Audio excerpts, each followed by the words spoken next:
ನಮ್ಮಲ್ಲಿ ಸಮಗ್ರ ಸಾಹಿತ್ಯದ ಕಲ್ಪನೆ ಬಂದಿದ್ದೇ ಭಗವಾನ್ ವೇದವ್ಯಾಸರಿಂದ.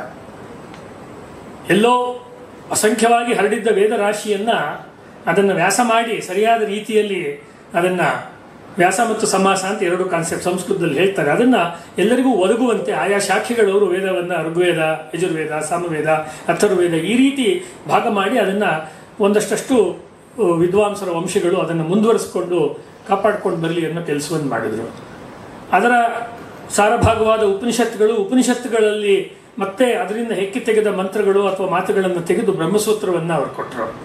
ಬ್ರಹ್ಮಸೂತ್ರಗಳು ಜನಗಳಿಗೆ ಕಠಿಣವಾದಾಗ ಭಗವದ್ಗೀತೆ ಮತ್ತು ಶಂಕರಾಚಾರ್ಯರು, ರಾಮಾನುಜಾಚಾರ್ಯರು, ಮಧ್ವಾಚಾರ್ಯರು, ವಲ್ಲಭಾಚಾರ್ಯರು, ಮುಂದೆ ಅರವಿಂದರು, ಇಂಥ ಮಹರ್ಷಿ ದಯಾನಂದರು ಮಹನೀಯರು ಬಂದು ಅವಕ್ಕೆಲ್ಲ ವ್ಯಾಖ್ಯಾನಗಳನ್ನು ಕೊಟ್ಟರು.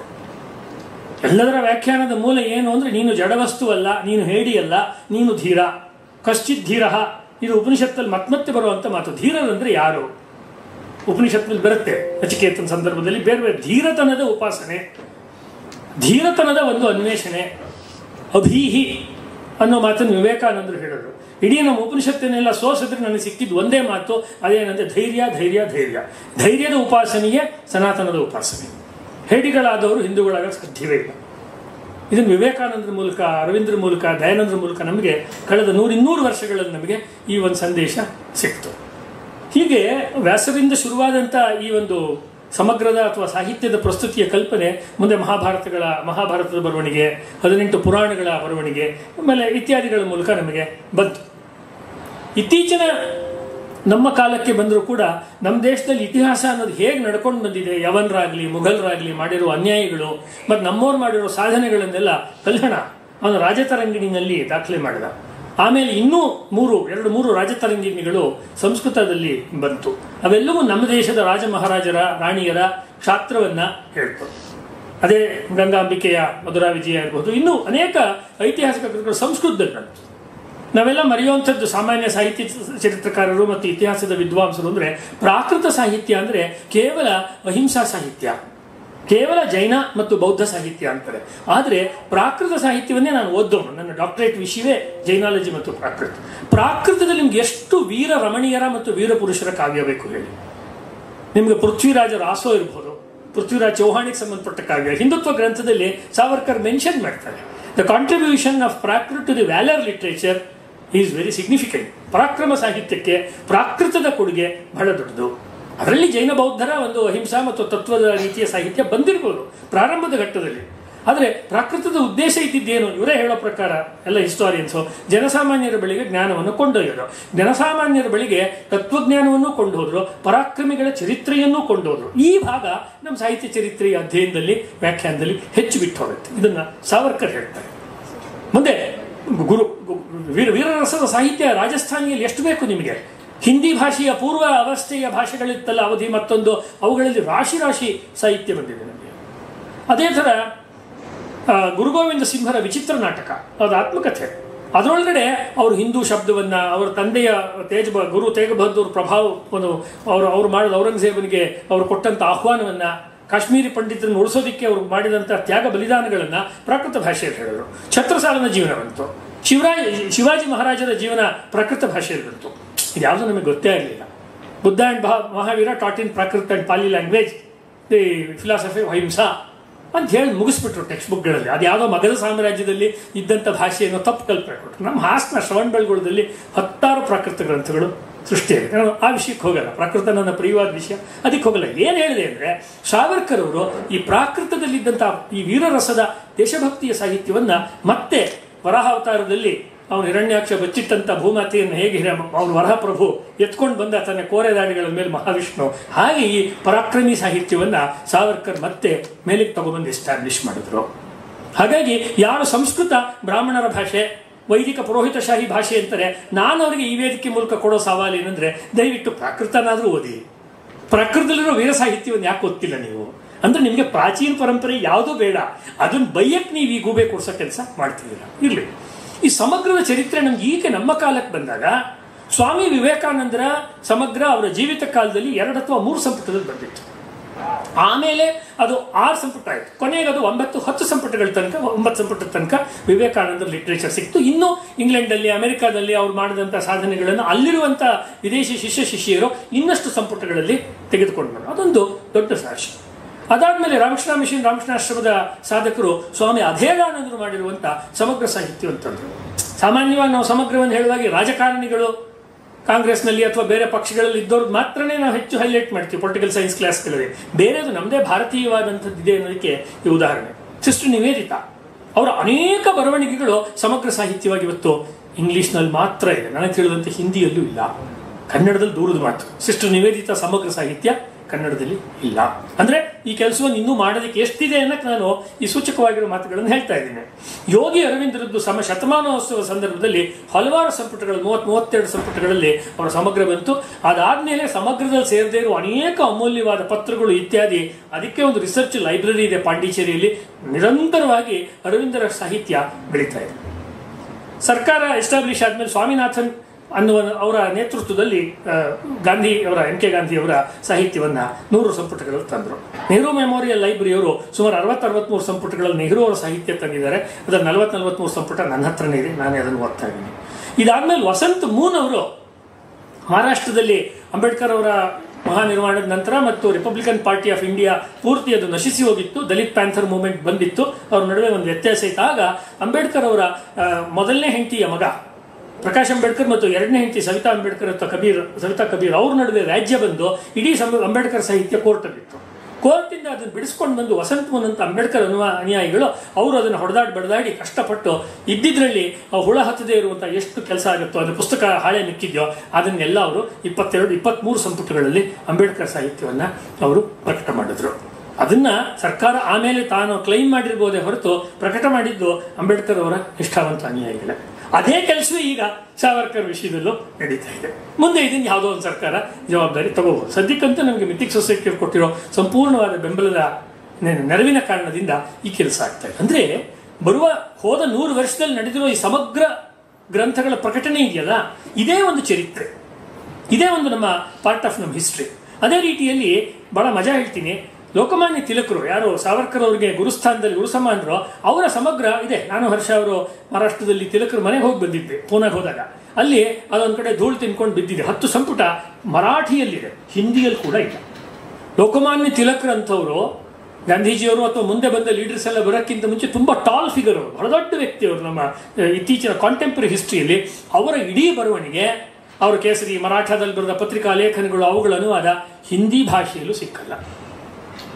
ಯಾವ ರೀತಿಯಲ್ಲಿ ಈ ಒಂದು ಸಾಂಸ್ಕೃತಿಕ ಲೋಕದ ಪಾಲಿಟಿಕ್ಸ್ ನಡೆಯುತ್ತೆ, ಅನುವಾದದ ಒಂದು ರಾಜಕೀಯ, ಅನುವಾದವೇ ಒಂದು ಪಾಲಿಟಿಕ್ಸ್ ಆ್ಯಕ್ಚುಲಿ. ನಿಮ್ಗೆ ಯಾವುದನ್ನು ಅನುವಾದ ಮಾಡ್ತೀರ ಅನ್ನೋದೇ ಒಂದು ಪಾಲಿಟಿಕ್ಸ್ ಆ್ಯಕ್ಚುಲಿ. ನಮಗೆ ಯಾವುದನ್ನು ಮುನ್ನೆಲೆಗೆ ತರಬೇಕೋ ಅದನ್ನು ನಾವು ಅನುವಾದ ಮಾಡ್ತೀವಿ. ಈಗ ನಾನು ಮತ್ತು ನಮ್ಮ ಸ್ನೇಹಿತರಾದ ರಮೇಶ್ ಅವರು ಹಿಂದೆ ಜಯದೇವರು ಅಂತ ಸಂಘದಲ್ಲಿ ಬಹಳ ದೊಡ್ಡ ಹಿರಿಯರಿದ್ದರು. ಅವರ ಒಂದು ಬೆಂಬಲದಿಂದ ಇವರ ದೀನದಯಾಳ್ ಉಪಾಧ್ಯಾಯರ ಸಮಗ್ರ ಬರವಣಿಗೆಗಳು 8 ಸಂಪುಟವನ್ನು ಮೊದಲು ಕನ್ನಡಕ್ಕೆ ತಂದ್ವಿ. ಆಮೇಲೆ ಹಿಂದಿಯವರು ನಮ್ಮ ಒಂದು ಬ್ಲೂ ಪ್ರಿಂಟು ನಾವು ಕಲೆಕ್ಟ್ ಮಾಡಿದ ಮೆಟೀರಿಯಲ್ ತಗೊಂಡು ಹೋಗಿ ಆ 8 ಒಡೆದು 16 ಮಾಡಿ 16 ಸಂಪುಟ ಹಿಂದಿಯಲ್ಲಿ 16 ಸಂಪುಟ ಇಂಗ್ಲೀಷ್ನಲ್ಲಿ ತಂದ್ರು. ಅದು ಹುಟ್ಟಿದ್ದು ಬೆಂಗಳೂರಿನಲ್ಲೇ. 8 ಸಂಪುಟ ಮೊದಲು ಪ್ರಕಟ ಆಗಿದ್ದು ಬೆಂಗಳೂರಿನಲ್ಲೇ. ಅಂದರೆ ಸಮಗ್ರಗಳಿಗೆ ಒಂದು ಚರಿತ್ರೆ ಇದೆ. ಯಾರ್ಯಾರು ಏನೇನು ಅವರವರಿಗೆ ಮುಖ್ಯನೋ ಆಯಾ ಸರ್ಕಾರಗಳು, ಆಯಾ ಸಂಘಟನೆಗಳು, ಸಂಸ್ಥೆಗಳು ಅವ್ರಿಗೆ ಬೇಕಾದ್ದನ್ನು ಮಾಡ್ತಾರೆ. ನಾವು ಅವ್ರು ಯಾಕೆ ಮಾಡಲಿಲ್ಲ ಅಂತ ಅವ್ರ ಮೇಲೆ ನಾವು ಬೆರಳು ತೋರ್ಸೋಕ್ಕಾಗಲ್ಲ. ನಮ್ಮ ಕಾಲಖಂಡದಲ್ಲಿ ನಮ್ಮ ಮೈಯಲ್ಲಿ ಕಸುವಿರುವಾಗ, ನಮ್ಮ ಬುದ್ಧಿಯನ್ನು ಕೆಲಸ ಮಾಡ್ತಿರುವಾಗ ನಾವು ಇದನ್ನು ಮಾಡಿದ್ವಾ ಇಲ್ವಾ ಅನ್ನೋದು ಮಾತ್ರ ಉಳ್ಕೊಳುತ್ತೆ. ನಮಗೆ ಭಗವಂತ ಪ್ರೇರಣೆ ಕೊಟ್ಟಿದ್ದಾನೆ, ಸಂಘಟನಾ ಶಕ್ತಿ ಕೊಟ್ಟಿದ್ದಾನೆ, ನಮಗೆ ಬೆಂಬಲಕ್ಕೆ ಮಿಥಿಕ್ ಸೊಸೈಟಿ ಇದ್ದಾರೆ, ನಾವು ಆ ಕೆಲಸವನ್ನು ಮಾಡ್ತಾ ಇದ್ದೀವಿ. ನೇತಾಜಿಯವರ ಸಮಗ್ರ ಕೇವಲ 10 ಸಂಪುಟ ಮಾತ್ರ ಬಂದಿದೆ. ಹಾಗಾಗಿ ಅದು ಸಮಗ್ರ ಅಂತ ಹೇಳಕ್ಕೆ ಆಗಲ್ಲ. ಸುಮ್ಮನೆ ಸಿಕ್ಕಿರೋ ಚೂರು ಪಾರು. ಇದುವರೆಗೂ ಚಂದ್ರಚೂರ್ ಘೋಷ್ ಅವರು ಹೇಳೋ ಪ್ರಕಾರ 30-35 ಸಂಪುಟ ಆಗುತ್ತೆ ನೇತಾಜಿ ಸಮಗ್ರ. ಅಷ್ಟು ವರ್ಕ್ ಇದೆ, ಅದಿಲ್ಲ. ಸಾವರ್ಕರ್ದು ಈಗ ನಾವು ಪ್ರಕಟ ಮಾಡ್ತಿರೋ ವಿಷಯಕ್ಕೆ ಬರ್ತೀನಿ. ಇದು ನಮ್ಮ ಇವತ್ತಿನ ವಿಷಯ. ಸಾವರ್ಕರ್ ಅವರ ಮೂಲ ಬರವಣಿಗೆ ಮರಾಠಿಯಲ್ಲಿ ಹೆಚ್ಚಿದೆ, ಹಿಂದಿಯಲ್ಲೂ ಇದೆ, ಉರ್ದುನಲ್ಲೂ ಇದೆ. ಸಾವರ್ಕರ್ ಉರ್ದುನಲ್ಲೂ ಬರೆದಿದೆ ಕವನಗಳನ್ನು, ಶಾಯರಿಗಳು, ಗಜಲ್ಗಳನ್ನು ಬರೆದಿದ್ದಾರೆ. ಅದು ದೇಶಭಕ್ತಿ ಇದೆ. ಹಾಗೆ ರಾಮ್ ಪ್ರಸಾದ್ ಬಿಸ್ಮಿಲ್ ಬರೆದ್ರಲ್ಲ, ಸರ್ ಫರೋಶಿ ಕಿ ತಮ್ಮನ್ನ ಅಬ್ ಹಮಾರೆ ದಿಲ್ ಮೆ ಹೈ, ಆ ರೀತಿ ಕವನಗಳನ್ನು ಅವರು ಬರೆದಿದ್ದಾರೆ. ಆದರೆ ಈ ಮರಾಠಿನಲ್ಲಿ ಸಾವರ್ಕರ್ ಸಮಗ್ರ ಇಲ್ಲ. ನಾನು ಹರ್ಷ ಇದನ್ನು ಹುಡುಕಿದ್ದೀವಿ. ಹಿಂದೆ ವಿದ್ಯಾನಂದ ಶೆಣವರಿದ್ದಾಗೆಲ್ಲ ನೋಡಿದ್ದೀವಿ. ಇದನ್ನೆಲ್ಲ ತಲಾಶ್ ಮಾಡಿ 4 ಪುಸ್ತಕ ಬಂದಿದೆ ಮರಾಠಿನಲ್ಲಿ. ಏನೋ ಕಾರಣಕ್ಕೆ ಶತಮಾನೋತ್ಸವ ಸಂದರ್ಭದಲ್ಲಿ ಬಂತು. ಅದು ಯಾರೋ ಅದನ್ನು ಯೋಜನೆ ಮಾಡೋರು, ಸಹಾಯ ಮಾಡೋರು, ಅನುವಾದ ಮಾಡ್ತು, ಕಲೆಕ್ಟ್ ಮಾಡೋರು ಇರಲಿಲ್ವೋ ಏನೋ ಗೊತ್ತಿಲ್ಲ. ಮರಾಠಿಯಲ್ಲಿಲ್ಲ.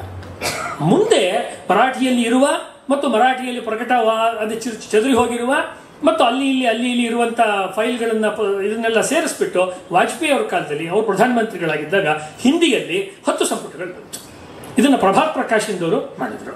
ಈ 10 ಸಂಪುಟಗಳಿಗೆ ಆಗ ಕೇಂದ್ರ ಸರ್ಕಾರದ ಮೂಲಕ ಅಟಲ್ ಬಿಹಾರಿ ವಾಜಪೇಯಿ ಅವರು ಅದಕ್ಕೆ ಧನ ಸಹಾಯ ಮಾಡಿದರು. ಮತ್ತು ಇವತ್ತು ವಾಜಪೇಯಿ ಅವ್ರದ್ದು ಏನು ಪ್ರಸಿದ್ಧವಾದ ಭಾಷಣ ಇದೆ ಸಾವರ್ಕರ್ ಅವ್ರ ಬಗ್ಗೆ, ಅದು ಆ ಒಂದು ಪುಸ್ತಕ ಲೋಕಾರ್ಪಣೆಯಲ್ಲೇ ಮಾಡಿರುವಂಥ ಭಾಷಣ. ಆಗ ನಾಸ್ತಿಕರು, ಸಾವರ್ಕರ್ ವಿಚಾರದಲ್ಲಿ ತಟಸ್ಥರು ಆಗಿರುವ ಮತ್ತು ಹಿಂದಿಯ ಮರಾಠಿಯ ಬಹಳ ದೊಡ್ಡ ವ್ಯಂಗ್ಯ ಲೇಖಕರು ಆಗಿದ್ದಂತಹ ಪುಲಾ ದೇಶಪಾಂಡೆ ಅವರು ಅದ್ಭುತವಾದ ಭಾಷಣ ಮಾಡಿದ್ದಾರೆ.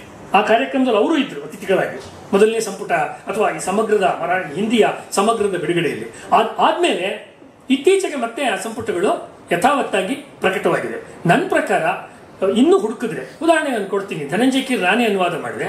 ಗಾಂಧಿ ಹತ್ಯೆ ಆರೋಪದಲ್ಲಿ ಇವ್ರನ್ನ ಸುಳ್ಳು ಆರೋಪದಲ್ಲಿ ಹಿಡ್ಕೊಂಡು ಹೋಗಿ 13 ತಿಂಗಳು ಜೈಲಲ್ಲಿ ಇಟ್ಟಾಗ ಅವರ ಮನೆಯಲ್ಲಿದ್ದಂಥ ಎಲ್ಲ ಪೇಪರ್ಸ್ನ ಕಾನ್ಫಿಸ್ಕೇಟ್ ಮಾಡಿದ್ರು. ಸರ್ಕಾರ ಇದನ್ನ ವಶಕ್ಕೆ ತಗೊಳ್ತು, ಸರ್ಕಾರ, ಮುಂಬೈ ಸರ್ಕಾರ.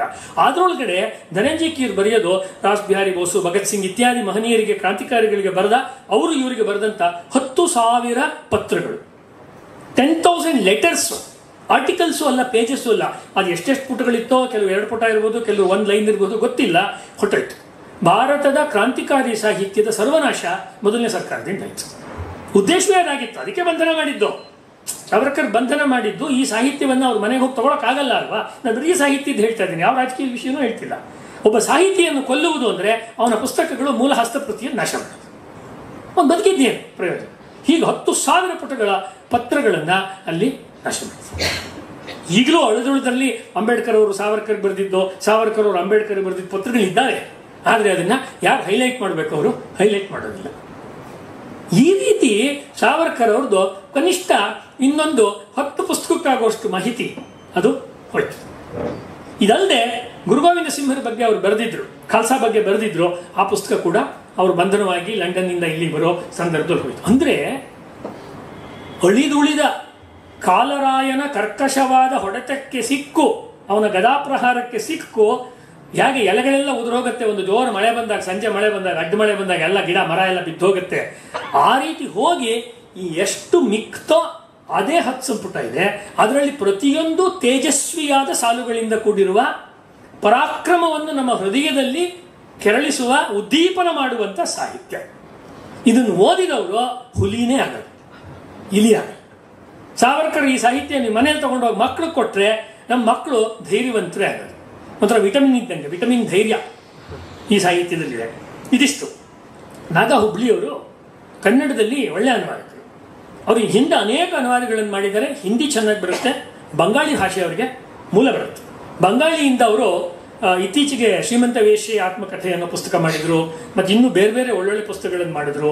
ರಾಕ್ಷಸ ಅಸುರರು ಅಂತ ಒಂದು ಟ್ರೈಬ್ ಇದೆ. ಅವರು ಲೋಹದಲ್ಲಿ, ಮೆಟಲರ್ಜಿನಲ್ಲಿ, ಕಬ್ಬಿಣದ ಒಂದು ಉತ್ಪಾದನೆಯಲ್ಲಿ ಅವರು ಇದನ್ನ ಕಬ್ಬಿಣವನ್ನು ಅದರನ್ನು ತೆಗೆದು ಹೇಗೆ ಕಬ್ಬಿಣ ಮಾಡ್ತಾರೆ ಅನ್ನೋದರಲ್ಲಿ ಅವರು ತುಂಬ ಪರಿಣತರು. ಆ ಒಂದು ಕಮ್ಯುನಿಟಿ ಬಗ್ಗೆ ಅವರು ಫೀಲ್ಡ್ ಸ್ಟಡಿ ಮಾಡಿ ಅವರ ಹಳ್ಳಿಗಳಿಗೆ ಅಥವಾ ಹಾಡಿಗಳಿಗೆ, ತಾಂಡ್ಯಗಳು ಅಂತಾರಲ್ಲ ಈ ಭಾಷೆಯಲ್ಲಿ, ಅಲ್ಲಿ ಅವರ ಹ್ಯಾಮ್ಲೆಟ್ಸ್ಗಳಿಗೆಲ್ಲ ಹೋಗಿ ಸ್ಟಡಿ ಮಾಡಿ ಅವರು ಬರೆದಿದ್ದಾರೆ.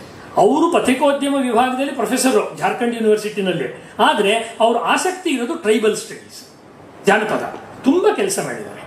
ಟೋಟಮ್ಸ್ ಅಂತ ಹೇಳ್ತಾರೆ ಜಾನಪದದಲ್ಲಿ. ಆ ಟೋಟಮ್ಸ್ ಬಗ್ಗೆ ಕೂಡ ಒಂದು ಪುಸ್ತಕವನ್ನು ಇತ್ತೀಚೆಗೆ ಅವರು ಅನುವಾದ ಮಾಡಿದ್ದಾರೆ. ನೇತಾಜಿ ಸುಭಾಷ್ ಚಂದ್ರ ಬೋಸ್ಗೆ ಸಂಬಂಧಪಟ್ಟ ಬಂಗಾಳಿಯ ಒಂದು 600-800 ಪುಟದ ಪುಸ್ತಕವನ್ನು ಅನುವಾದ ಮಾಡಿ ಕುವೆಂಪು ಭಾಷಾ ಭಾರತಿ ಕೊಟ್ಟಿದ್ದಾರೆ.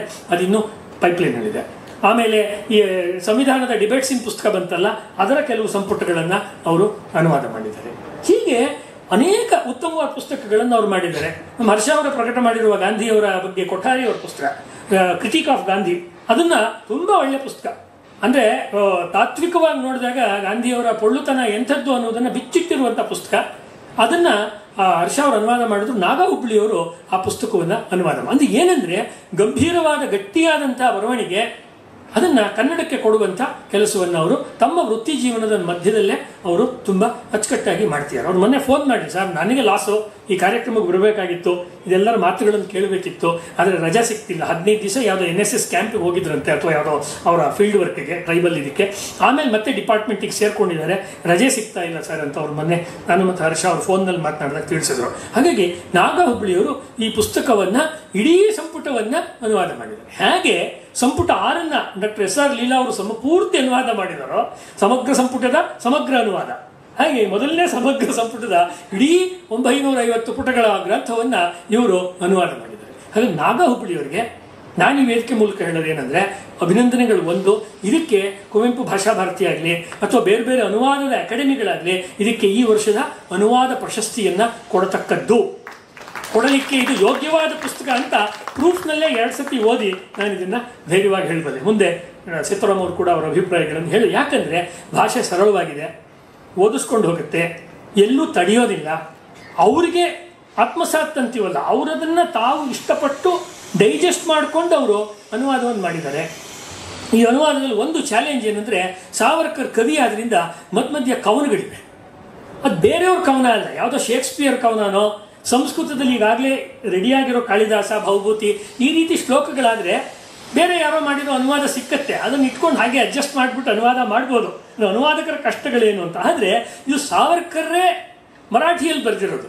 ತಿರ್ಗಾ ನಮಗೆ ಸಿಗ್ತಾ ಇರೋದು ಹಿಂದಿ ಸಂಪುಟ ಪ್ರಭಾತ್ ಪ್ರಕಾಶ್ನದ್ದು. ಈ ಎರಡನ್ನೂ ತಾಳಮೇಳ ಮಾಡಿಕೊಂಡು ಅವರು ಆದಷ್ಟು ಸುಂದರವಾಗಿ ಮೂಲಕ್ಕೆ ಹತ್ತಿರವಾಗುವಂತೆ ಸಾವರ್ಕರ್ ಅವರ ಕವನಗಳನ್ನು ಸಂದರ್ಭೋಚಿತವಾಗಿ ಎಲ್ಲೆಲ್ಲ ಅವ್ರು ಕೊಟ್ಟಿದ್ದಾರೋ ಆಯಾ ಭಾಗಗಳಲ್ಲೇ ನಾಗ ಹುಬ್ಳಿಯವರು ಕೊಟ್ಟಿದ್ದಾರೆ. ಈ ಪುಸ್ತಕ ಎಂಡಾಗೋದೇ ಕವನದಿಂದ. ಏಕೆಂದ್ರೆ ಕವಿಗೆ ಎಷ್ಟೇ ಗದ್ಯ ಬರೆದ್ರೂ ಕೊನೆಗೂ ಕವಿಯ ಹೃದಯ ಇರುವಂಥದ್ದು ಕವನದಲ್ಲಿದೆ. ಅಲ್ಲಿಗೆ ಅವರು ತರ್ತಾರೆ. ಇದಿಷ್ಟು ಇದರ ಹೊರ ಹೂರಣವನ್ನು ಹೇಳಿದ ಮೇಲೆ ಈ ಗ್ರಂಥದ ಒಳಗಡೆ ಏನಿದೆ ಅಂತ ಕೆಲವು ಮಾತುಗಳನ್ನು ಹೇಳ್ತೀನಿ ಅಷ್ಟೇ. ಈಗ ಮಿಕ್ಕಿದ್ದನ್ನು ನೀವು ತೆಗೆದುಕೊಳ್ತೀರಾ, ಮತ್ತು ಇದಕ್ಕೊಂದು ಭಾರಿ ಡಿಸ್ಕೌಂಟ್ ಕೂಡ ಇದೆ. ಅದನ್ನು ಮುಂದೆ ಮಂಜು ಗುಬ್ಬಚ್ಚಿ ಅವರು ಹೇಳ್ತಾರೆ ಅಥವಾ ಹರ್ಷ ಅವರು ಹೇಳ್ತಾರೆ. ಇದರೊಳಗಡೆ ಹಲವು ಭಾಗಗಳಲ್ಲಿದೆ. ಅದೇನು ವಿಶೇಷ ಅಂತ ಹೇಳ್ತೀನಿ. ಇದು ಅವರ ಆತ್ಮಕಥೆ. ಮೊದಲನೇ ಸಂಪುಟದ ವಿಷಯ ಏನು ಅಂದರೆ ಇದು ಆತ್ಮಕಥೆ, ಆಟೋಬಯೋಗ್ರಫಿ. ಏನು ಬರೆಯಲಿ ಅಂತ ಶುರುವಾಗುತ್ತೆ. ಏನಂತ ಬರೀಲಿ, ಯಾವುದ್ರ ಬಗ್ಗೆ ಬರೀಲಿ? ನನ್ನ ಬಗ್ಗೆ ಬರೀಲ್ಲ, ನನ್ನ ವಂಶದ ಬಗ್ಗೆ ಬರೀಲ್ಲ, ನನ್ನ ಜಾತಿ ಬಗ್ಗೆ ಬರೀಲ್ಲ, ನನ್ನ ಕುಲದ ಬಗ್ಗೆ ಬರೀಲ್ಲ, ನನ್ನ ದೇಶದ ಬಗ್ಗೆ ಬರೀಲ್ಲ, ಅಥವಾ ಯಾವ ಹೋರಾಟದ ಪರಂಪರೆಗೆ ನಾನು ಸೇರಿಕೊಂಡು ನನ್ನ ಇಡೀ ಜನ್ಮವನ್ನೇ ಆಹುತಿ ಮಾಡಿಬಿಟ್ನೋ, ಹವಿಸ್ಸಾಗಿ ಅರ್ಪಿಸ್ಬಿಟ್ನೋ ಆ ಒಂದು ಹೋರಾಟದ ಕ್ಷಾತ್ರ ಪರಂಪರೆ, ಅದ್ರ ಬಗ್ಗೆ ಬರೀಲ್ಲ. ಅದರಲ್ಲಿ ಬರೆಯೋದಾದ್ರೆ ಚಾಣಕ್ಯ ಚಂದ್ರಗುಪ್ತನಿಂದ ಶುರು ಮಾಡಿ ಬರೀಲ್ಲ, ವಾಸುದೇವ ಬಲವಂತ ಫಡ್ಕೆಯಿಂದ ಶುರು ಮಾಡಿ ಬರೀಲ್ಲ, ಚಾಪೇಕರ್ ಬಂಧುಗಳಿಂದ ಶುರುವಾಗಿ ಮಾಡಿಲ್ಲ ಅನ್ನುವ ಜಿಜ್ಞಾಸೆ ಮೊದಲಲ್ಲಿ ಬರುತ್ತೆ. ಅಂದರೆ he is trying to locate the first sentence of his autobiography. ಎಲ್ಲಿಂದ ಶುರು ಮಾಡಿದ್ರೆ ಆತ್ಮಕಥೆ ನಿಜಕ್ಕೂ ಆತ್ಮದ ಯಾತ್ರೆಯ ಕಥೆ ಆಗುತ್ತೆ. ಜೀವದ ಯಾತ್ರೆಯ ಕಥೆ ಬರೆಯೋದು ಸುಲಭ. ಇಂಥ ತಾರೀಕು ಇಂಥದ್ದು ಹುಟ್ಟಿದೆ, ನಮ್ಮ ತಂದೆ ತಾಯಿ ಹೀಗೆ, ನಮ್ಮ ತಂದೆ ತಾಯಿ ದಿವಾನ್ರಾಗಿದ್ರು, ನಮ್ಮ ತಂದೆ ತಾಯಿ ಇದಾಗಿದ್ರು ಅಂತ, ಅಥವಾ ನಮ್ಮ ತಂದೆ ಲಾಯರ್ ಆಗಿದ್ರು, ಹಿಂಗೆ ಹುಟ್ಟಿದೆ, ಹೀಗೆ ಬರ್ಕೊಂಡು ಹೋಗೋದು ಅದು ಆ ಕುಟುಂಬದ ಜೀವದ ಚರಿತ್ರೆ. ಆತ್ಮದ ಚರಿತ್ರೆ ಅಂದರೆ ಯಾವ ಒಂದು ಉದ್ದಕ್ಕೆ ಸಾಗಿ ಬಂದಿರುವ ಅಕ್ಷುಣ್ಣ ಪರಂಪರೆ ಇದೆ, ಸತತವಾದ ಶಾಸ್ತ್ರ ಮತ್ತು ಆಧ್ಯಾತ್ಮಿಕ ಪರಂಪರೆ ಇದೆ. ಆ ಪರಂಪರೆಯಲ್ಲಿ ನಾನು ಹುಟ್ಟಿದಾಗ ಏನಿತ್ತು, ನಾನು ಕಣ್ಬಿಟ್ಟಾಗ ಪೂನಾ ಹೇಗಿತ್ತು, ನಾನು ಕಣ್ಬಿಟ್ಟಾಗ ಮಹಾರಾಷ್ಟ್ರದಲ್ಲಿ ಏನು ಗುಡುಕ್ತಾ ಇತ್ತು, ನಾನು ಕಣ್ಬಿಟ್ಟಾಗ ಬಂಗಾಳದಲ್ಲಿ ಏನು ಮಿಡಿತಾ ಇತ್ತು, ನಾನು ಕಣ್ಬಿಟ್ಟಾಗ ಪಂಜಾಬು ಏನನ್ನ ಅದು ಗುನುಗುನಿಸ್ತಾ ಇತ್ತು ಅನ್ನುವುದನ್ನು ಹೇಳೋದ್ರ ಮೂಲಕ ಇದು ನನ್ನ ಕಥೆಯಲ್ಲ, ಇದು ನಮ್ಮೆಲ್ಲರ ಕಥೆ.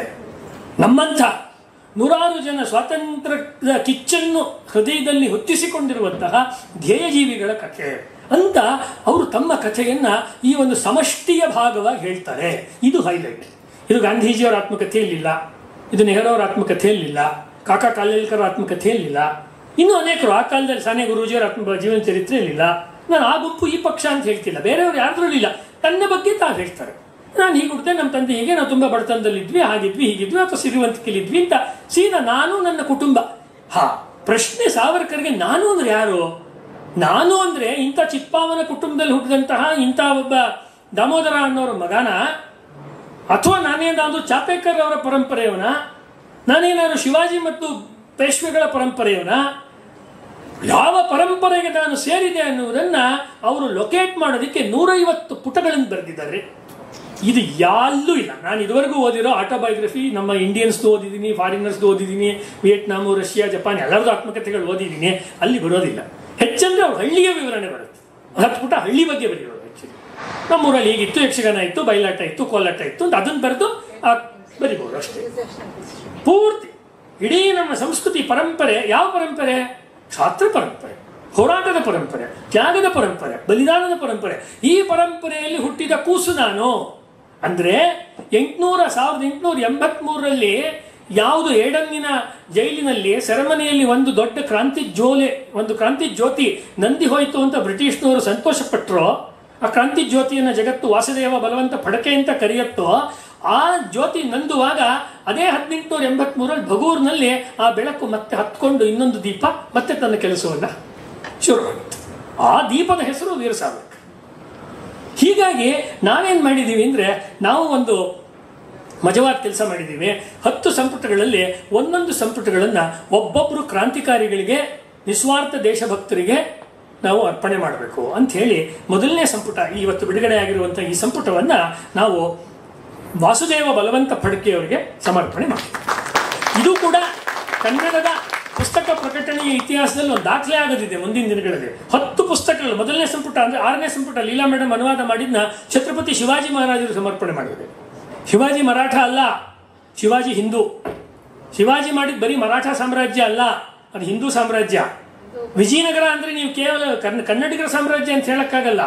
ಉತ್ತರ ಭಾರತದಿಂದ ಬರುತ್ತಿದ್ದಂಥ ಮುಘಲರ ಮಿಡತೆ ಹಿಂಡಿನಂತ ದಾಳಿಯನ್ನು ತಡೆದು ನಿಲ್ಲಿಸಿದ ಒಂದು ಜಾಜ್ವಲ್ಯಮಾನವಾದ ಪರಂಪರೆ ವಿಜಯನಗರ. ಹಿಂದುತ್ವದ ಘೋಷಣೆಯನ್ನು ಮಾಡಿದ್ದು ಪರಂಪರೆ. ಆ ನೆಲೆಯಲ್ಲಿ ಹೇಗೆ ವಿಜಯನಗರವನ್ನು ಸಮಗ್ರವಾಗಿ ಭಾರತೀಯ ಇತಿಹಾಸದ ಭಾಗವಾಗಿ, ಅಂದ್ರೆ ಇಂಡಿಜಿನಸ್ ದೇಸಿ ಇತಿಹಾಸದ ಭಾಗವಾಗಿ ನೋಡ್ತೀವೋ, ಹಾಗೆ ಶಿವಾಜಿಯನ್ನು ನೋಡಬೇಕು ಅಂತ 6ನೇ ಸಂಪುಟವನ್ನು ಶಿವಾಜಿ ಮಹಾರಾಜರಿಗೆ ಅರ್ಪಣೆ ಆಯಿತು. ಈ ಸಂಪುಟ ಯಾವ ಕ್ರಾಂತಿಕಾರಿ ಬಾಲ್ಯದಲ್ಲಿ ಇವರಿಗೆ ಸ್ಫೂರ್ತಿ ಕೊಟ್ಟರೋ ಮತ್ತು ಇವರ ಗುರುಗಳಾಗಿದ್ದ, ಅಂದ್ರೆ ಸಾವರ್ಕರ್ ಗುರುಗಳಾಗಿದ್ದಂತಹ ಲೋಕಮಾನ್ಯ ತಿಲಕರು ಈತ ಮಾಡುತ್ತಿದ್ದ ಗರಡಿಗೆ ಹೋಗಿ ಗರಡಿ ಸಾಮ್ ಮಾಡ್ತಿದ್ರು. ತಿಲಕರಿಗೆ ಕೂಡ ಗುರು ಸಮಾನ ಈ ವಾಸುದೇವ ಬಲವಂತ ಫಡ್ಕೆ. ಇನ್ನೊಂದು ಮಾತಿದೆ, ಈ ವಾಸುದೇವ ಬಲವಂತ ಫಡ್ಕೆ, ಇದು ಇತಿಹಾಸ ಸಂಸ್ಥೆ ಅದರಿಂದ ಮಾತು ಹೇಳೋಣ ಅನ್ನಿಸ್ತದೆ. ವಾಸುದೇವ ಬಲವಂತ ಫಡ್ಕೆ ರಾಮೋಶಿಗಳು ಅನ್ನುವಂಥ ಒಂದು ಜನಗಳನ್ನ ಕಟ್ಕೊಂಡು, ಆದಿವಾಸಿಗಳು ಅಥವಾ ಆದಿವಾಸಿ ಅನ್ನೋ ಪದ ಸರಿ ಇಲ್ಲ, ವನವಾಸಿ ಎನ್ನುವಂಥ ಗುಡ್ಡಗಾಡಿನ ಜನಗಳನ್ನ ತೆಗೆದುಕೊಂಡು ಅವನು ಹೋರಾಟ ಮಾಡಿದ್ನಲ್ಲ, ಆ ರಾಮೋಶಿಗಳು ಬಗ್ಗೆ ನಾನು ಹಳೆ ಮುಂಬೈ ಪ್ರಾಂತ್ಯದ ಬೇರೆ ಬೇರೆ ಗೆಸೆಟಿಯರ್ಗಳನ್ನು ನೋಡ್ತಾ ಇದ್ದೆ. ಇವರು ಯಾವ ಭಾಷೆ ಮಾತಾಡ್ತಾರೆ ರಾಮೋಶಿಗಳು? 90% ರಾಮೋಶಿಗಳು ಮಾತಾಡೋ ಭಾಷೆ ಕನ್ನಡ. ನೀವು ರಿಸರ್ಚ್ ಮಾಡಿ. ಸ್ವಲ್ಪ ಚಿದಾನಂದ ಮೂರ್ತಿ ಅವರು ಸ್ವಲ್ಪ ಬರೆದಿದ್ದಾರೆ. ನಾನು ಅದ್ರ ಬಗ್ಗೆ ಒಂದು ಸಂಶೋಧನಾ ಇದನ್ನು ಬರಿತಾ ಇದ್ದೀನಿ, ಬರವಣಿಗೆ ಅದು ಒಂದು ಹಂತದಲ್ಲಿದೆ. ಯಾಕಿದನ್ನು ಹೇಳಿದೆ ಅಂದರೆ, ಕರ್ನಾಟಕದವ್ರ ಮೇಲೆ ಒಂದು ಅಪವಾದ ಇದೆ. ನೀವು ಬರೀ ಗಾಂಧಿವಾದಿಗಳು, ಅಹಿಂಸಾವಾದಿಗಳು, ನಿಮ್ದು ವಿದುರಾಶ್ವತ್ಥ ಅಂತೆ, ಇನ್ನೊಂದು ಗೋಲಿಬಾರ್ ಅಂತೆ, ಈ ರೀತಿ ಈ ಸೂರಿನ ಹೋರಾಟ ಅಂತೆ ಮಾಡಿದ್ರೆ ಮಾಡಿ. ಆದರೆ ಕ್ರಾಂತಿಕಾರಿ ಹೋರಾಟಕ್ಕೆ ನಿಮ್ಮ ಕೊಡುಗೆ ಏನೋ? ಈ ದೇಶದಲ್ಲಿ ಝಾನ್ಸಿ ರಾಣಿ ಕಾಲದಿಂದ ಇದೊಂದು ಬಹಳ ಇಂಪಾರ್ಟೆಂಟ್ ಪ್ರಶ್ನೆ ಇದು. ನಮ್ಮ ಕನ್ನಡಿಗರ ಅಸ್ಮಿತೆಯನ್ನು ಕೆಣಕುವಂತ ಪ್ರಶ್ನೆ ಇದು. ಇದನ್ನು ಐತಿಹಾಸಿಕವಾಗಿ ಉತ್ತರ ಕೊಡಬೇಕು, ಎಮೋಷನಲ್ ಆಗಿ ಉತ್ತರ ಕೊಡಕ್ಕಾಗಲ್ಲ. ತೀತಾಶರ್ಮ ಪುಸ್ತಕ ಬರೆದಿದ್ದಾರೆ, ಬಾಬಾ ಕೃಷ್ಣಮೂರ್ತಿ ಪುಸ್ತಕ ಬರೆದಿದ್ದಾರೆ, ಮಿಥಿಕ್ ಸೊಸೈಟಿಯಿಂದ ಐತಿಹಾಸಿಕ ಪುಸ್ತಕ ಸರಿ ಹೋರಾಟ ಮಾಡಿದ್ರ ಅಂತ. ಹೌದು, ಹೋರಾಟ ಮಾಡಿದ್ದೀವಿ, ನಾನು ಈ ವೇದಿಕೆ ಮೂಲಕ ಹೇಳ್ತೇನೆ. ನಿಮ್ಮ ರಾಮೋಶಿಗಳು ಯಾರಿದ್ದಾರೆ, ಪ್ರತಿಯೊಬ್ಬ ರಾಮೋಶಿಗನ ಅವನ ಮಾತು ಕನ್ನಡ. ಹಾಗಾದ್ರೆ ರಾಮೋಶಿಗಳು ಅಂದ್ರೆ ಕನ್ನಡಿಗ ಹೋರಾಟ ಅಂದ್ರೆ ಕನ್ನಡಿಗ ಮರಾಠಿ ಈ ಪ್ರಶ್ನೆ ಬರಲ್ಲ ಇಲ್ಲಿ. ಅದೇ ಯಾಕೆ ಹೇಳಿದೆ ಅಂದ್ರೆ, ಚಾರಿತ್ರಿಕವಾಗಿ ಇದು ದಾಖಲಾಗಬೇಕಾದ ಸಂಗತಿ ಅನ್ನೋ ದೃಷ್ಟಿಯಿಂದ ಮಾತ್ರ ಹೇಳೋದು.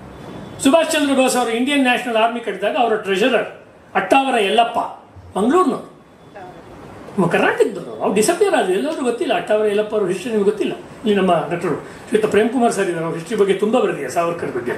ಅಟ್ಟಾವರ ಯಲ್ಲಪ್ಪ ಅವ್ರ ಬಗ್ಗೆ ನಮ್ಗೇನು ಹೆಚ್ಚು ಸಿಗೋದಿಲ್ಲ, ನಮಗೆ ಕನ್ನಡಿಗರು ಅವರು ಆಕ್ಚುಲಿ ಇರಲಿ. ಈ ರೀತಿ ಈ ಪುಸ್ತಕವನ್ನು ನಾವು ವಾಸುದೇವ ಬಲವಂತ ಫಡ್ಕೆ ಅವರಿಗೆ ನಾವು ಸಮರ್ಪಣೆ ಮಾಡಿದ್ದೀವಿ. ಪ್ರತಿಯೊಂದು ಸಂಪುಟದಲ್ಲಿ ಸಾವರ್ಕರ್ ಅವರ ಒಂದು ಜೀವನದ ಸಮಗ್ರ ಪರಿಚಯ ಕೊಡುವಂಥ ಪರಿಸ್ಥಿತಿ ಇದೆ. ಸಂಪಾದಕ ಮಂಡಳಿಯಲ್ಲಿ ಕೆಲಸ ಮಾಡಿದವರ ಹಿನ್ನೆಲೆ ಏನು, ಮತ್ತೊಂದು ಅನುವಾದಕರ ಪರಿಚಯ, ಅವುಗಳನ್ನು ಇಲ್ಲಿ ಕೊಡುವ ಇದನ್ನು ಮಾಡಿದ್ದೀವಿ. ಮತ್ತು ಈ ಮೊದಲನೇ ಭಾಗದಲ್ಲಿ ನಾನು ಹೇಳಿದಂತೆ ನಮ್ಮ 1857 ಆದಮೇಲೆ ಏನೇನು ರಾಜಕೀಯ ಪರಿಸ್ಥಿತಿ ಬದಲಾಯಿತು, ಪಂಜಾಬಲ್ಲಿ ಏನಾಯಿತು, ದೇಸಿ ರಾಜ್ಯಗಳಲ್ಲಿ ಏನಾಯಿತು, ಬ್ರಿಟಿಷರ ಕಂಟೋನ್ಮೆಂಟ್ ಏರಿಯಾಗಳಲ್ಲಿ ಏನಾಯ್ತು, ಬಹಳ ಇಂಪಾರ್ಟೆಂಟ್ ಸೀಕ್ರೆಟ್ ಇನ್ಫಾರ್ಮೇಶನ್ ಇದೆಲ್ಲ. ಇದನ್ನು ಹುಡುಕಿದ್ದಾರೆ ಇವರು. ಕಂಟೋನ್ಮೆಂಟ್ ಏರಿಯಾದಲ್ಲಿ ಏನೇನು ನಡೆಸ್ತಾ ಇದ್ರು ಬ್ರಿಟಿಷ್ನವರು, ಸಿಇಡಿ ಆಕ್ಟಿವಿಟಿಗಳು, ರಾಮ್ ಸಿಂಗ್ ಕೂಕಾ ಮಾಡಿದಂಥ ಕೂಕಾ ಹೋರಾಟ, ವಾಸುದೇವ ಬಲವಂತ ಫಡ್ಕೆ ಮಾಡಿದಂಥ ಶಸ್ತ್ರವಿಲ್ಲದೆ ಸ್ವರಾಜ್ಯವಿಲ್ಲ ಇದು ಘೋಷಣೆ, ಅದನ್ನು ಮಾಡಿದ್ರು. ಸರ್ದಾರ್ ದೌಲತ್ ರಾವ್ ಇವ್ರುಗಳ ಹೋರಾಟಗಳು. ಆಮೇಲೆ ಇದು 9 ಚಾಪ್ಟರ್ ಚೆನ್ನಾಗಿದೆ. 10ನೇದು ಬಹಳ ಇಂಪಾರ್ಟೆಂಟ್, ಇವತ್ತು ನಮ್ಗೆ ಕಾಡುವಂಥ ಪ್ರಶ್ನೆ.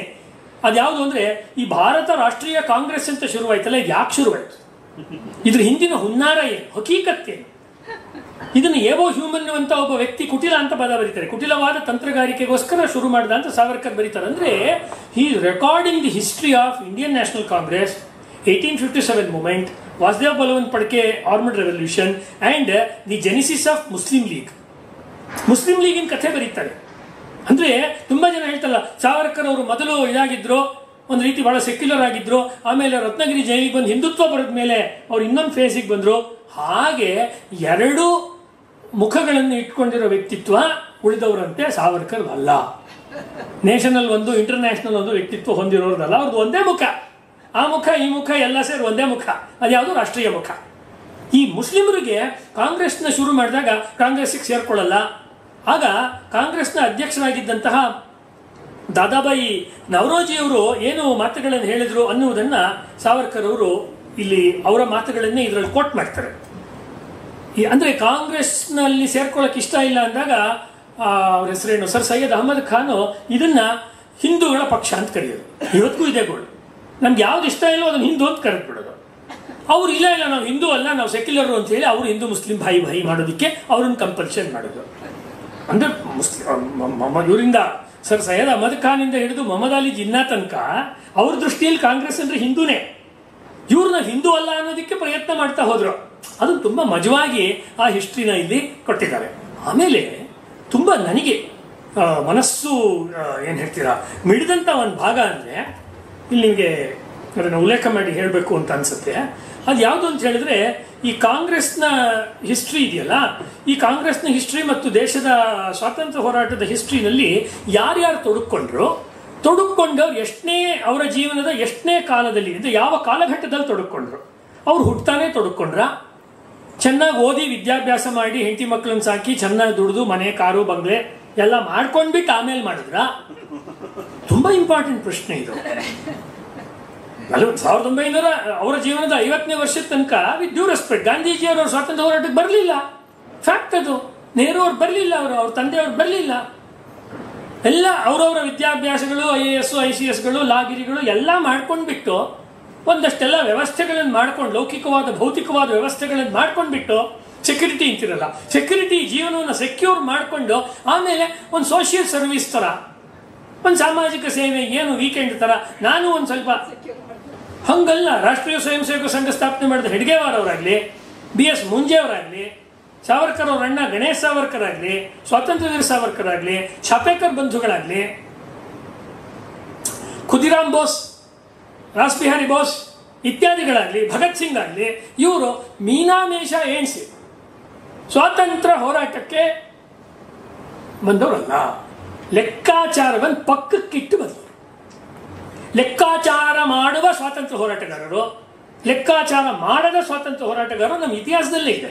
ಇದು ಸಾವರ್ಕರ್ ಎಷ್ಟು ಪ್ರಾಂಜಲವಾಗಿ ಬಿಟ್ಟಿದ್ದಾರೆ ಅಂದರೆ, ಬಿಡಿಸಿಟ್ಟಿದ್ದಾರೆ ಪೇಜ್ ನಂಬರ್ 123 ಈ ಪುಸ್ತಕದಲ್ಲಿ. ಅದನ್ನು ಹೇಳ್ತೀನಿ ನೋಡಿ. ಒಂದು 4-5 ಜನ ದೊಡ್ಡವ್ರ ಹೆಸರು ಹೇಳ್ತಾರೆ, ಸಮಾಜದಲ್ಲಿ ದೊಡ್ಡವರು. ದಾದಾಬಾಯಿ ನವರೋಜಿ ಅವರು ಯಾವಾಗ ಬಂದರು ಸ್ವಾತಂತ್ರ್ಯ ಹೋರಾಟಕ್ಕೆ? ತುಂಬಾ ಕಷ್ಟ. ಈ ಮಾತುಗಳನ್ನ ಭಾರತದಂತ ಒಂದು ವ್ಯಕ್ತಿ ಪೂಜೆಯ ನಾಡಿನಲ್ಲಿ ಈ ರೀತಿಯ ಐಕಾನ್ಸ್ನ ಅಲುಗಿಸಿ ಮಾತನಾಡುವುದು, ಅದು ಗೌರವ ಇಟ್ಕೊಂಡು. ಯಾರ ಬಗ್ಗೆ ನಾವು ಎಲ್ಲೂ ಒಂದು ಕಟು ಮಾತಾಡಿಲ್ಲ ಸಾವರ್ಕರ್. ಆದರೆ ವ್ಯಂಗ್ಯ, ಸ್ಪಷ್ಟತೆ ಅದಂತೂ ತುಂಬಾ ಚೆನ್ನಾಗಿದೆ. ದಾದಾಬಾಯಿ ನವರೋಜಿಯವರು 30-40 ವರ್ಷದವರೆಗೂ ವ್ಯಾಪಾರ ಮಾಡ್ತಾ ಇದ್ರು. ಆಮೇಲೆ ಬಂದರು ನ್ಯಾಯಮೂರ್ತಿ ರಾನಡೆ ಅವರಂತೂ ಯೌವನಾವಸ್ಥೆಯಿಂದಲೂ ಬ್ರಿಟಿಷರ ನೌಕರರೇ ಆಗಿದ್ರು. ನ್ಯಾಯಮೂರ್ತಿ ರಾನಡೆ, ಮಹಾದೇವ ಗೋವಿಂದ ರಾನಡೆ. ಬಿಡುವಿನ ವೇಳೆಯಲ್ಲಿ ಮಾತ್ರ ಅವರು ಸ್ವದೇಶ ಸೇವೆಯ ಕಾರ್ಯವನ್ನು ಮಾಡುತ್ತಿದ್ದರು. ಬಿಡುವಿನ ವೇಳೆಯಲ್ಲಿ ದೇಶ ಸೇವೆಗೋಸ್ಕರ ಬಿಡುವು ಮಾಡ್ಕೊಂಡು ಮಾಡ್ತಾ ಇದ್ರು. ಇನ್ನೊಬ್ಬ ಹಿರಿಯ ಮುಖಂಡ ಫಿರೋಜ್ ಶಾ ರವರು ವಕೀಲಿ ವೃತ್ತಿಯಲ್ಲಿ ಲಕ್ಷಾಂತರ ರೂಪಾಯಿ ಗಳಿಸುವುದರಲ್ಲಿ ನಿರತರಾಗಿದ್ದರು. ಈ ಹಿನ್ನೆಲೆಯಲ್ಲಿ ನನ್ನ ಗುರು ಸಾವರ್ಕರ್ ಹೇಳೋದ್ರಲ್ಲಿ ತಿಲಕರು ವಿಶ್ವವಿದ್ಯಾಲಯದಿಂದ ಪದವಿಯನ್ನು ಪಡೆದುಕೊಳ್ಳುತ್ತಿದ್ದಂತೆಯೇ ಒಂದು ಪ್ರತಿಜ್ಞೆ ಮಾಡಿದ್ರು ತಿಲಕರು.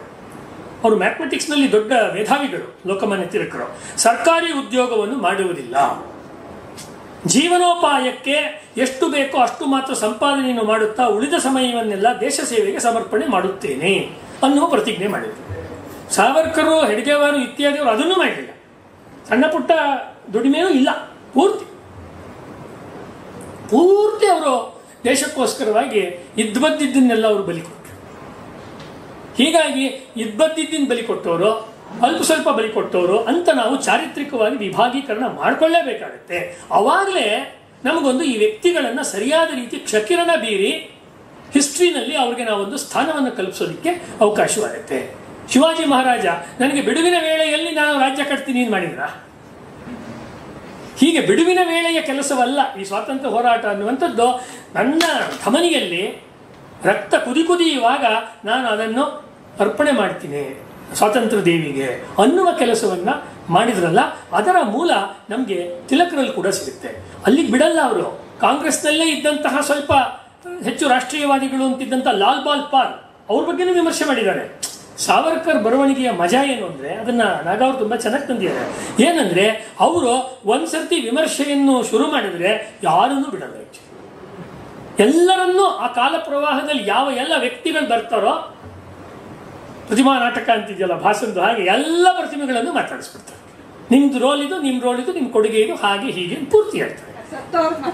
ಸತ್ತವ್ರಿಗೆ ಮಾತ್ರ ಅಲ್ಲ, ಇಲ್ಲಿ ಇವ್ರು ಬರೆಯೋ ಹೊತ್ತಿಗೆ ಹೆಚ್ಚು ಕಡಿಮೆ ಎಲ್ಲ ನೋಡಿ. ಅವ್ರು ಹೇಳ್ತಾರೆ ಅವ್ರ ಗುರುಗಳು, ಇನ್ನೊಬ್ಬರು ಗುರುಗಳು ಅವ್ರಿಗೆ ಶಿವಾಜಿ ಫೆಲೋಶಿಪ್, ತಿಲಕ್ ಫೆಲೋಶಿಪ್ ಕೊಟ್ಟು ಕರ್ಕೊಂಡವರು ಶ್ಯಾಮ್ಜಿ ಕೃಷ್ಣವರ್ಮರು. ಅವ್ರ ಬಗ್ಗೆನೂ ಹೇಳ್ತಾರೆ. ಶ್ಯಾಮ್ಜಿ ಕೃಷ್ಣವರ್ಮರು ತಮ್ಮ ಜೀವನದ 40ನೇ ವಯಸ್ಸಿನವರೆಗೂ ದೇಶಿ ರಾಜರ ಬಳಿಯಲ್ಲಿ ಉನ್ನತ ಹುದ್ದೆಯಲ್ಲಿ ನೌಕರರಾಗಿದ್ದರು. ವ್ಯಕ್ತಿಗತ ಮಹತ್ವಾಕಾಂಕ್ಷೆಯನ್ನು ಹೊರತುಪಡಿಸಿದ್ರೆ ಬೇರೆ ಯಾವುದೇ ನಿಸ್ವಾರ್ಥ ಜನಸೇವೆಯ ಕ್ರಿಯಾತ್ಮಕ ಧ್ಯೇಯ ಅವ್ರ ಮುಂದೆ ಇರಲಿಲ್ಲ. ಆಮೇಲೆ ಅವರೆಲ್ಲ ಪರಿವರ್ತಿತರಾದ ತಿಲಕರಿಂದ, ಅದನ್ನ ಹೇಳ್ತಾರೆ. ಆಮೇಲೆ ಈ ಲಾಲ್ ಬಾಲ್ ಪಾಲ್ ಇದಾರಲ್ಲ, ಲಾಲ್ ಬಾಲ್ ಪಾಲ್ನಲ್ಲಿ ಲಾಲ್ ಲಜಪತ್ ರಾಯ್ ಇರ್ಬೋದು, ಬಿಪಿನ್ ಚಂದ್ರ ಪಾಲ್ ಇರ್ಬೋದು, 30-40ನೇ ಯಾವುದನ್ನ ಒಂದು ಮಿಡ್ಲ್ ಏಜ್ ಶುರುವಾಗತ್ತೆ, ಮಿಡ್ ಏಜ್ ಅಂತೀವಿ, ಅದರ ಪ್ರಾರಂಭದ ತನಕ ಅವರೇನು ದೇಶದ ಬಗ್ಗೆ ಎಲ್ಲ ಬಹಳ ತಲೆ ಕೆಡಿಸ್ಕೊಂಡವ್ರು ಅಲ್ಲ. ಅಂದ್ರೆ ಅವ್ರು ಹೇಳ್ತಿರೋದು, ಹುಟ್ಟತಾನೆ 6, 8, 10ನೇ ವರ್ಷದಿಂದಾನೇ ಸೀದಾ ಇಡೀ ಜೀವನವನ್ನು ದೇಶಕ್ಕೆ ಕೊಡುವಂಥವ್ರದ್ದು ಒಂದು ಗುಂಪಿದೆ. ಚಾಪೇಕರ್ ಬಂಧುಗಳ ಉದಾಹರಣೆಗಳು ಇಂಥದ್ದು, ನಮ್ಮ ಸಾವರ್ಕರ್ ಬಂಧುಗಳ ಒಂದು ಜೀವನ, ಖುದಿರಾಮ್ ಬೋಸ್ ಇದೆಲ್ಲ ಹೇಳಿದ್ರೆ ಹೀಗೊಂದು, ಅಜಿತ್ ಸಿಂಹ ಇರ್ಬೋದು ಅಥವಾ ಸರ್ದಾರ್ ಭಗತ್ ಸಿಂಹ, ಇದೊಂದು ಚಂದ್ರಶೇಖರ್ ಆಜಾದ್, ಇದೊಂದು ಗುಂಪಿದೆ. ಇನ್ನೊಂದು ಒಂದು ಹಂತ ಆದ್ಮೇಲೆ ಅವರು ಸ್ವಾತಂತ್ರ್ಯ ಚಳವಳಿಗೆ ಧುಮುಕಿದರು ಅಂತ ನಾವು ಪುಸ್ತಕಗಳು ಓದ್ತೀವಲ್ಲ, ಹಾಗೆ ಧುಮುಕದವ್ರಿದ್ದಾರೆ.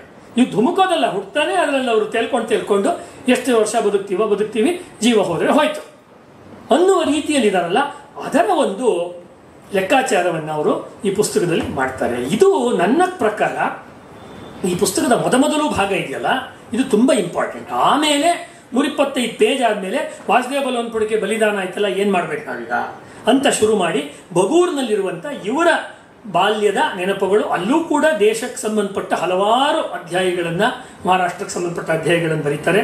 ಆಮೇಲೆ ಅಲ್ಲಿಂದ ನಾಸಿಕ ಊರಿಗೆ ಬಂದು ಅಲ್ಲಿ ನಾವು ಯಾವ ಯಾವ ಸ್ವಾತಂತ್ರ್ಯದ ಹೋರಾಟದ ಕೆಲಸಗಳನ್ನು ನಾವು ಚಿಕ್ಕ ವಯಸ್ಸಿನಲ್ಲಿ ಶುರು ಮಾಡ್ಕೊಂಡ್ವಿ ಅಂತಾರೆ. ಇಲ್ಲಿ ಬಹಳ ಮುಖ್ಯವಾಗಿ ನನಗನ್ಸಿದ್ದು ಸಾವರ್ಕರ್ ಅವರಲ್ಲಿ ನನಗೆ ಇಷ್ಟವಾಗಿದ್ದು ಏನಂದ್ರೆ ಪರ್ಸ್ಪೆಕ್ಟಿವ್, ಆ ದೃಷ್ಟಿಕೋನ ಇದೆಯಲ್ಲ, ಚಿಕ್ಕ ವಯಸ್ಸಿನ ಸ್ಪಷ್ಟವಾಗಿದೆ. ರಾಷ್ಟ್ರೀಯ ವಿಚಾರದ ದೃಷ್ಟಿಕೋನ ಬಿಟ್ಟು ಬೇರೆ ಯಾವ ವಿಷಯವಿಲ್ಲ.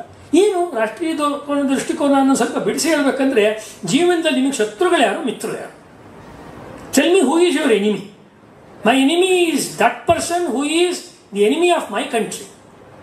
ನನಗೆ ಪರ್ಸನಲ್ ಎನಿಮಿ ಅಲ್ಲ, ನನ್ನ ದೇಶಕ್ಕೋಸ್ಕರ ಯಾರು ದ್ರೋಹದ ಕೆಲಸ ಮಾಡ್ತೀರೋ ಅವರೆಲ್ಲರೂ ನನ್ನ ಶತ್ರುಗಳು ಅನ್ನೋದು ತುಂಬ. ಅದರಲ್ಲಿ ಸ್ವದೇಶಿ ಶತ್ರುಗಳು ಇರ್ಬೋದು, ವಿದೇಶಿ ಶತ್ರುಗಳು ಇರ್ಬೋದು. ತುಂಬ ಕ್ಲಾರಿಟಿ, ಪರ್ಸ್ಪೆಕ್ಟಿವ್, ದೃಷ್ಟಿಕೋನದಲ್ಲಿರುವಂಥ ಕ್ಲಾರಿಟಿ ಇದೆಯಲ್ಲ, ಅದು ನಮಗೆ ಪುಟಗಳಲ್ಲಿ ಬರುತ್ತೆ. ಮತ್ತು ಅವರ ಕವಿತ್ವ, ಬಾಲ್ಯದಲ್ಲಿ ಅವರ ಕವಿತ್ವ ಹೇಗೆ ಬೆಳೀತು ಅದನ್ನು ಹೇಳ್ತಾರೆ. ಅವ್ರ ಮನೆಯಲ್ಲಿ ಅನೇಕ ಸಾವುಗಳಾದಾಗ ಉಂಟಾಗುವಂಥ ಮತ್ತೆ ಸ್ಮಶಾನ ಯಾತ್ರೆಯ ಭಾಗಗಳನ್ನು ಅವರು ಇದರಲ್ಲಿ ಈ ಪುಸ್ತಕದಲ್ಲಿ ಕೊಡ್ತಾರೆ. ಆಮೇಲೆ ಈ ಇಷ್ಟು ಭಾಗಗಳು ಆದಮೇಲೆ ಮುಂದೆ ಅವರು ಮಾಡಿದಂತಹ 1899ರಲ್ಲೇ ಶುರು ಮಾಡಿದಂತಹ, ಅಂದರೆ ಈ ಮಿತ್ರಮೇಳಕ್ಕಿಂತ ಮುಂಚೆನೇ ಒಂದು ಸಂಸ್ಥೆ ಮಾಡಿರ್ತಾರೆ. ಆ ಸಂಸ್ಥೆ ಹೇಗೆ ಶುರುವಾಯಿತು, ಅದು ಯಾಕೆ ಗುಪ್ತ ಚಟುವಟಿಕೆ ಮಾಡೋ ಸಂದರ್ಭ ಇತ್ತು, ಆಮೇಲೆ ಹೇಗೆ ಮಿತ್ರಮೇಳ ಆಯಿತು, ಮುಂದೆ ಅಭಿನವ ಭಾರತವಾಗಿ ಅದು ಹೇಗೆ ಬೆಳೀತು ಅನ್ನುವುದರ ಯಾತ್ರೆಯನ್ನು ಅವರು ಕೊಡ್ತಾರೆ. ಹೀಗೆ ಪ್ರತಿಯೊಂದು ಊರಿಗೆ ಹೋದಾಗಲೂ ಕವನ ಬರೆಯೋದು, ಸಂಘಟನೆ ಕಟ್ಟೋದು, ಶಿವಾಜಿ ಮತ್ತು ಬೇರೆಯವರ ಸ್ಫೂರ್ತಿಯ ಒಂದು ದಾರಿಯನ್ನು ಹೇಳ್ಕೊಳ್ಳೋದು, ದೈಹಿಕವಾಗಿ ಮತ್ತು ಬೌದ್ಧಿಕವಾಗಿ ಶಕ್ತಿಶಾಲಿಗಳಾಗೋದು, ಜಗತ್ತಿನಾದ್ಯಂತ ನಡೆಯುತ್ತಿರುವಂಥ ಕ್ರಾಂತಿಕಾರಿ ಹೋರಾಟದ ಸ್ಟ್ರಾಟಜಿಗಳನ್ನೆಲ್ಲ ಅಭ್ಯಾಸ ಮಾಡುವಂಥದ್ದು ಎಲ್ಲವನ್ನು ಸಾವರ್ಕರ್ ಅವರು ಮಾಡ್ತಾರೆ. ಮೆಜಿನಿ ಚರಿತ್ರೆ ಎಲ್ಲವನ್ನೂ ಅವ್ರು ಮಾಡ್ತಾರೆ. ಇಷ್ಟು ಆದಮೇಲೆ ಅವರು ಸ್ವಾತಂತ್ರ್ಯ ಹೋರಾಟದ ಅಧ್ಯಾಯವನ್ನ ಅಥವಾ ಖಡ್ಗವನ್ನ ತಕ್ತ ತೇಜ ಚಲೆ ದಿಲ್ಲಿ ತಕ್ಕಂತ ಒಂದು ಮಾತಿತ್ತಲ್ಲ, ಅಂದ್ರೆ ನಮ್ಮ ಖಡ್ಗ ದೆಹಲಿ ತನಕ ಹೋಗುತ್ತೆ ಅಂತ 1857 ಹೋರಾಟದಿತ್ತಲ್ಲ, ಈಗ ನಮ್ಮ ಸ್ವಾತಂತ್ರ್ಯದ ಹೋರಾಟದ ಖಡ್ಗ ನಾವು ಸ್ವಲ್ಪ ಲಂಡನ್ಗೂ ತಗೊಂಡು ಹೋಗ್ತೀವಿ ಅಂತ ಹೋರಾಟದ ಕ್ರಾಂತಿಕಾರಿ ಹೋರಾಟದ ಭಾಗವಾಗಿ ಅವರು ಲಂಡನ್ಗೆ ಹೋಗ್ತಾರೆ. ಮಿಕ್ಕವರೆಲ್ಲ ಏನ್ ಬರೀತಾರೆ, ಲಂಡನ್ನಿನಲ್ಲಿ ನನ್ನ ಪ್ರವಾಸ, ಪವಿತ್ರ ಲಂಡನ್, ಹಿಂಗೆಲ್ಲ ಪುಸ್ತಕ ಬರ್ಕೊಂಡು ಹೋಗಿದ್ದಾರೆ. ಇವರೇನ್ ಬರೀತಾರೆ ಗೊತ್ತಾ, ಶತ್ರುಗಳ ಶಿಬಿರ, ಶತ್ರುವಿನ ಶಿಬಿರದಲ್ಲಿ. ಮಾತು ಹೆಂಗಿದೆ ನೋಡಿ, ಪುಸ್ತಕದ ಚಾಪ್ಟರ್ ಹೆಸರು ಶತ್ರುವಿನ ಶಿಬಿರ ಅಂದ್ರೆ ದಾಳಿ. ಇವ್ರಿಗೆ ಸಿಕ್ಕಿದ್ರೆ ದಾಳಿ ಮಾಡೋದೇನೆ, ಅದು ವಾಗ್ದಾಳಿ, ಶಸ್ತ್ರದಾಳಿ, ಶಾಸ್ತ್ರದ ಮೂಲಕ ಹೋರಾಟ, ಏನಾದರೂ ಆಯ್ತು. ಆಕ್ಚುಲಿ ಸುಮ್ಮನೆ ಕೂತ್ಕೊಳ್ಳೋ ಪಿಂಡ ಅಲ್ವೇ ಇಲ್ಲ. ಆ ರೀತಿ ಒಂದು ಗಟ್ಟಿ ವ್ಯಕ್ತಿತ್ವ. ಅಲ್ಲಿ ಉಗಿ ಬಂಡಿಯಲ್ಲಿ ಏನ್ ಮಾಡಿದೆ, ಶ್ಯಾಮಜಿ ಕೃಷ್ಣ ವರ್ಮರು ಏನ್ ಮಾಡಿದ್ರು, ಆಮೇಲೆ ಬ್ರಿಟಿಷರ ಜಂಗಾಬಲವನ್ನು ಹೇಗೆ ಇದು ಮಾಡಿದ್ವಿ, ಆಮೇಲೆ ಬ್ರಿಟಿಷ್ನವರ ರಹಸ್ಯ ವರದಿಗಳಲ್ಲಿ ನಮ್ಮ ಗುಣಗಾನ ಏನೇನು ನಡೆದಿದೆ ಎಲ್ಲವನ್ನು ಇದರಲ್ಲಿ ಕೊಡ್ತಾರೆ. ಅವರೊಂದು ತುಂಬಾ ಇದೊಂದು ಮಾತಾಡಿ ನಾನು ಮಾತು ವಿರಾಮ ಮಾಡ್ತೀನಿ, ಯಾಕೆ ನೀವು ಹೇಳ್ತಾನೆ ಇರ್ಬೋದು. ಕ್ರಾಂತಿಕಾರಿ ಸಂಘಟನೆಗಳು ಶತ್ರುವಿನ ದೇಶದಲ್ಲಿ ಇರುವ ಒಂದು ಸರ್ಕಾರಿ ವ್ಯವಸ್ಥೆಯಲ್ಲಿ ಹೇಗೆ ತಮ್ಮ ಬುದ್ಧಿವಂತಿಕೆಯನ್ನು ಬಳಸಿಕೊಂಡು ಕೆಲಸ ಮಾಡಿದ್ವು. ಬ್ಯಾನ್ ಆಗದೆ, ಇದು ಒಂದು ಕೆಲಸ ತುಂಬಾ ಚೆನ್ನಾಗಿ ಹೇಳಿದೆ, ಬ್ಯಾನ್ ಆಗಲಿಲ್ಲ ಅಲ್ಲಿ. ಎರಡನೇದು, ನಮ್ಮ ಬಗ್ಗೆ ನಾಳೆ ಯಾರು ಹಿಸ್ಟ್ರಿ ಬರಿಬೇಕಾದ್ರೆ ನಮ್ಮ ಅಣ್ಣ ತಮ್ಮ ಅಕ್ಕ ತಂಗಿ ಹೇಳಿರೋ ನಮ್ಮ ಗುಣಗಾನ, ಕಲ್ಯಾಣ ಗುಣಗಳನ್ನೆಲ್ಲ ಹೊಗಳು ಬರಿಬೇಡಿ ನೀವು ದಯವಿಟ್ಟು. ನಮ್ಮ ಶತ್ರುಗಳು ನಮ್ಮ ಬಗ್ಗೆ ಏನ್ ಹೇಳ್ತಿದ್ದಾರೆ ಯಾವತ್ತೂ ಇಂಪಾರ್ಟೆಂಟ್. ನಮ್ಮ ಫ್ರೆಂಡ್ಸ್ ಯಾವತ್ತೂ ಒಳ್ಳೇದೇ ಹೇಳ್ತಾರೆ, ತುಂಬಾ ಒಳ್ಳೆಯವರು ಅಂತ. ಶತ್ರುಗಳು ಎಷ್ಟೊಂದು ಸತಿ ತುಂಬಾ ಕಠೋರವಾಗಿ, ನಿಷ್ಪಕ್ಷಪಾತ ಅಂತ ಅಲ್ಲದೆ ಹೋದ್ರು ಅವರ ದೃಷ್ಟಿಯಿಂದ ಅವರು ಕಠೋರವಾಗಿರೋ ಮಾತುಗಳನ್ನು ನಮ್ಮ ಬಗ್ಗೆ ಮುಲಾಜಿಯಿಂದ ಹೇಳ್ತಾರೆ. ಹೀಗಾಗಿ ಬ್ರಿಟಿಷರ ಗುಪ್ತಚರ ವರದಿಗಳನ್ನು ಮಾತ್ರ ಆಧರಿಸಿ ಭಾರತೀಯ ಇತಿಹಾಸ ರಚನೆಯಾಗದಿರಲಿ ಅನ್ನೋ ಮಾತನ್ನು ಹೇಳ್ತಾರೆ. ಒಂದು, ಅವರು ಕೊಡುವಂತಹ ದೃಷ್ಟಿಕೋನವನ್ನು ತಗೊಳ್ಳಿ, ನಮ್ಮ ದೃಷ್ಟಿಕೋನವನ್ನು ತಗೊಳ್ಳಿ. ನಾಳೆ ನಮ್ಮ ಬಗ್ಗೆ ಬರೀಬೇಕಾದ್ರೆ ಈ ಎರಡೂ ದೃಷ್ಟಿಕೋನಗಳನ್ನ ತೆಗೆದುಕೊಂಡು ಬರೀರಿ ಅಂತ. ಆಮೇಲೆ ಅವ್ರು ಜೋಸೆಫ್ ಮೆಜನಿ ಪುಸ್ತಕವನ್ನು ಬರೆದಿದ್ದು, ಫ್ರೀ ಇಂಡಿಯಾ ಸೊಸೈಟಿ ಸ್ಥಾಪನೆ ಮಾಡಿದ್ದು ಇತ್ಯಾದಿಗಳು ಎಲ್ಲವನ್ನು ಅವ್ರು ಕೊಡ್ತಾರೆ. ಇದು ಎಲ್ಲಿ ತನಕ ಬಂದು ನಿಲ್ಲತ್ತೆ ಅಂತ ಹೇಳಿದ್ರೆ 1857 ಪುಸ್ತಕ ಅಂದ್ರೆ ಇದು ಸಸ್ಪೆನ್ಸ್ ತರ ನಿಮಗೆ ನಾನು ಹೇಳ್ತಾ ಇರೋದು. ಈ ಪುಸ್ತಕ ಅಂದ್ರೆ ಮುಂದಿನ ಸಂಪುಟ ನಿಮಗೆ ಇನ್ನೊಂದಷ್ಟು ತಿಂಗಳುಗಳಾದ್ಮೇಲೆ ಬರುತ್ತಲ್ಲ, ಅಲ್ಲಿ ತನಕ ವಿರಾಮ ಹೇಳೋದಕ್ಕೆ 1857 ಪುಸ್ತಕದ ಮ್ಯಾನ್ಯುಸ್ಕ್ರಿಪ್ಟ್ ರೆಡಿ ಇದೆ. ಇದನ್ನ ಮುಂದೆ ಹೆಂಗ್ ಪಬ್ಲಿಷ್ ಮಾಡೋದು ಅಂತ ಹೇಳಿಬಿಟ್ಟು ಈ ಪುಸ್ತಕ ಸಮಾಪ್ತಿಯಾಗುತ್ತೆ. ಅಂದ್ರೆ ಕ್ರಾಂತಿಕಾರಿ 1857 ಹೋರಾಟದ ನೆನಪಿನಿಂದ ಶುರುವಾದ ಪುಸ್ತಕ 1857 ಪುಸ್ತಕದ ರಚನೆಗೆ ಬಂದು ಅಲ್ಪ ವಿರಾಮವನ್ನು ಹೊಂದುತ್ತೆ.